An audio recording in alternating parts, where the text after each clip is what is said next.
One of the worst people in Congress weighed into Tuesday's mass shooting in Uvalde, Texas, which took the lives of 21 people, 19 children, 2 faculty members.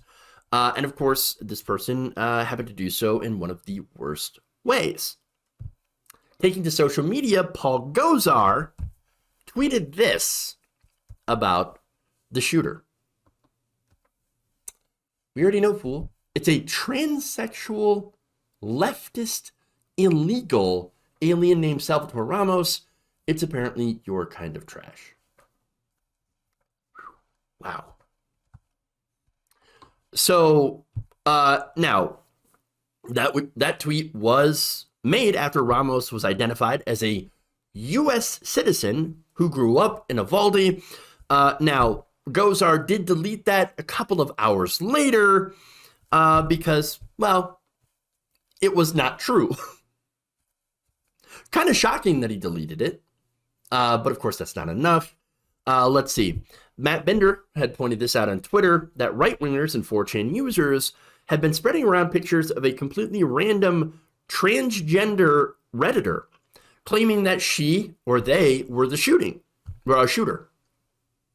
So now Bender reposted a photo, which was posted by the very same trans Redditor, who had been made aware that their picture was being spread around social media, accusing them of being the shooter. And they're like, no, that's not me. I'm still alive. The person who did the shooting is dead. So now this again was released to debunk the disinformation, to try to claim that this was perpetuated by a trans person. Bender then spoke to the person in the photo, saying they are aware of my tweet. They want the disinformation debunked, and the post falsely accused them, corrected/taken down. Now, among the social media accounts that shared those images is a Facebook page called North Florida Patriots, not surprising. That page has since corrected its post. Oh, good. With its operator stating that they won't be lectured by people looking to make the shooting a political issue and turn it into a gun grab. Again, oh, gotta protect the guns, my little baby guns. Gotta protect them at all costs. At all costs, they must hug and kiss my guns. Maybe do more. No, look, I hate to break it to you guys, but guess what? Gun control is political, is a political issue. You know why? Because it's a policy issue. Policy can actually make changes to this. Now, I love how the right wing immediately jumped into action to make this into a culture war issue involving both trans people and immigration. And when it turned out to be not true, after they shared this, which by the way could have put this person in great danger somehow, they scream, oh, don't you dare make it political. Don't you dare make it political because I tried to and it failed. Now, look, as far as the shooting goes, the actual shooter, as far as we know, it wasn't political. There wasn't a political motive. That person had no apparent political ideology. Unlike, of course, what we had for the Buffalo shooter. And when you're dealing with the facts, you know this. And look, let's be honest. I'm going to call myself out here for a moment, okay? Look, yesterday when this was breaking news, when there was no actual information that was out about this, about who the shooter was, I did make a comment saying that how much how much you want to bet that this shooter was white. Yeah, I'm calling myself out. I was absolutely wrong. Not white. He was Latino. Now, I admit that I went and I rushed to that conclusion with absolutely no evidence. I'm sorry about that. I apologize. That was flippant. It was dumb. I need to do better as a presenter of news. Okay, that was very irresponsible of me to do. Okay, so again, gotta correct myself here and gotta come correct with the facts. That said, did we get anything like that from Paul Gosar or from 4chan or from any of the people that were spreading this conspiracy theory around? No, not at all. No apology, No realization that what he did wrong. Just deleted it. Gone. No addressing the issue and saying, sorry, guys, I was wrong about that. It's just gone. It's just gone. Deleted the tweet and moved on. In fact, one of his most recent tweets from the time that I had looked a few hours ago now, his most recent tweet actually attacked immigrants. Because of course it is. Of course. But what's worse than Paul Gosar is actually what Candace Owens did. She weighed in just a few hours ago. Now, Gosar tweeted that yesterday. But today, Candace Owens comes out and says this. What drives an 18-year-old to murder innocent children? I don't know.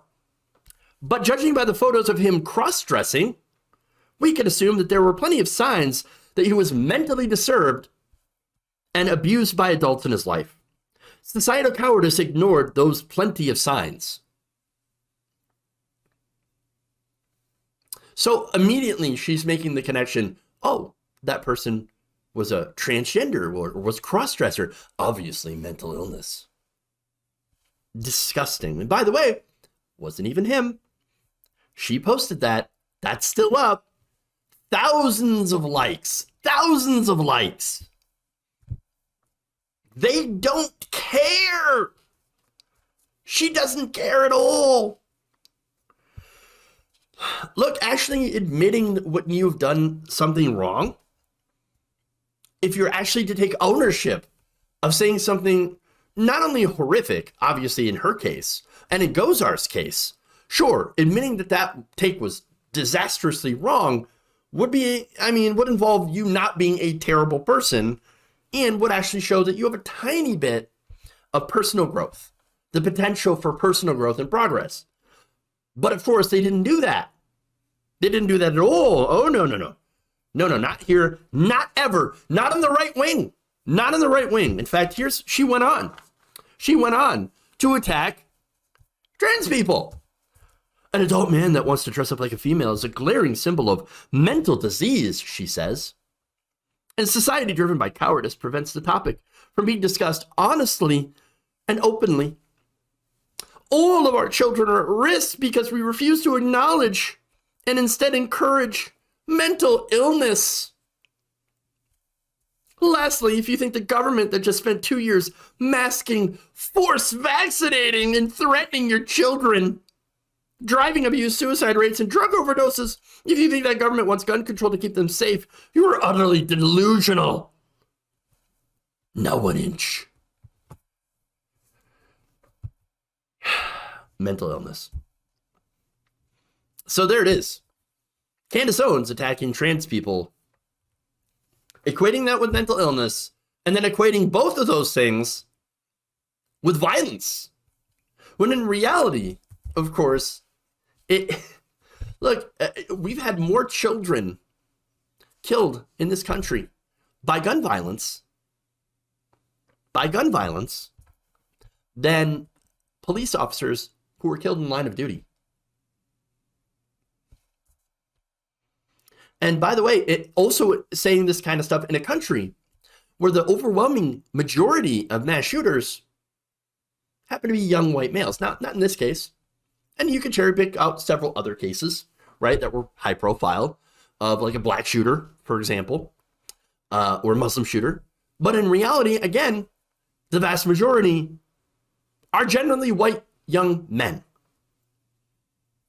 who are not transgender, who are not cross-dressers, okay? No, they're radicalized white right-wing men. Or not even radicalized, sometimes there's no political motive at all. And they're just young men who decide one day that they are going to get a gun because they have easier access to guns than anything else, including mental health care.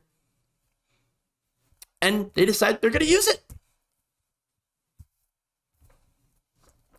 Disgusting. And by the way, any right-winger that wants to talk about mental illness, oh, we're going to do, oh, it's mental illness. Why don't you do something about mental illness? Oh, right, because you don't. And it's real strange, too, to blame just that, because apparently, according to right-wingers, the United States is the only place where you have a large amounts of mental illness. Or apparently we're the only place where you can, play violent video games and watch violent movies and listen to rock music. Only in America, apparently. No, America is the only place. Other countries have all that stuff. America is the only place that also has large amounts of mass shootings. And I wonder what it is that underlines that. I don't know. Maybe it's the easy access to guns. Just going to go out on a limb here. Easy access to guns.